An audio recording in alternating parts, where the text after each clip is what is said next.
আসসালামু আলাইকুম। আজ পর্যন্ত আমাদের মুসলমানদের সবচেয়ে বড় ভুল হলো আমরা ইসলামকে একটি ধর্ম তথা রিলিজিয়ান বলে পরিচয় দিই, অথচ বাস্তবে ইসলাম কোনো ধর্ম নয়। আসুন আগে দেখি ধর্ম বলতে কী বোঝায়। সংক্ষেপে বলতে গেলে ধর্ম হলো কিছু নির্দিষ্ট ব্যক্তিগত আচার বা আচার অনুষ্ঠান যা মানুষ তার নিজের ইচ্ছামতো পালন করে। এখানে ঈশ্বর থাকতে পারে, আবার নাও থাকতে পারে।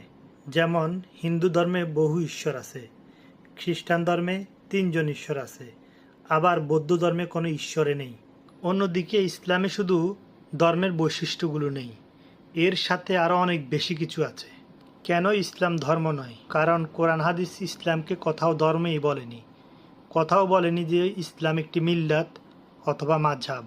কোরআন হাদিস এটা বারবার স্পষ্ট করেছে ইসলাম একটি দিন, আর দিন শব্দের প্রকৃত অর্থ হচ্ছে পূর্ণাঙ্গ একটি জীবন ব্যবস্থা। ইসলামের বৈশিষ্ট্যগুলো হচ্ছে আধ্যাত্মিকতা, ইবাদত, তাকওয়া, আত্মশুদ্ধি। যেমন ব্যক্তিগত জীবন পরিচালনার দিক নির্দেশনায় পরিপূর্ণ, তেমনই রয়েছে পরিবার, সমাজ এবং রাষ্ট্র পরিচালনার পূর্ণাঙ্গ আইন। অর্থনীতি, রাজনীতি, বিচার ব্যবস্থা, দণ্ডবিধি সবকিছুই রয়েছে বিস্তারিতভাবে। এজন্যই ইসলামকে ধর্ম বললে এর পূর্ণতা নষ্ট হয়, মানুষ বিভ্রান্ত হয় এবং অন্য ধর্মের সাথে গুলিয়ে ফেলে। যখন আমরা ইসলামকে রিলিজিয়ান অথবা ধর্ম বলে অনুবাদ করি, তখন অন্য মানুষ মনে করে ইসলাম হচ্ছে হিন্দু, বৌদ্ধ, খ্রিস্টান অন্য ধর্মের মতন সীমাবদ্ধ একটি কাঠামো। ফলস্বরূপ সাধারণ মানুষ ইসলামকে একমাত্র জীবন ব্যবস্থা হিসাবে চিনতে পারছে না।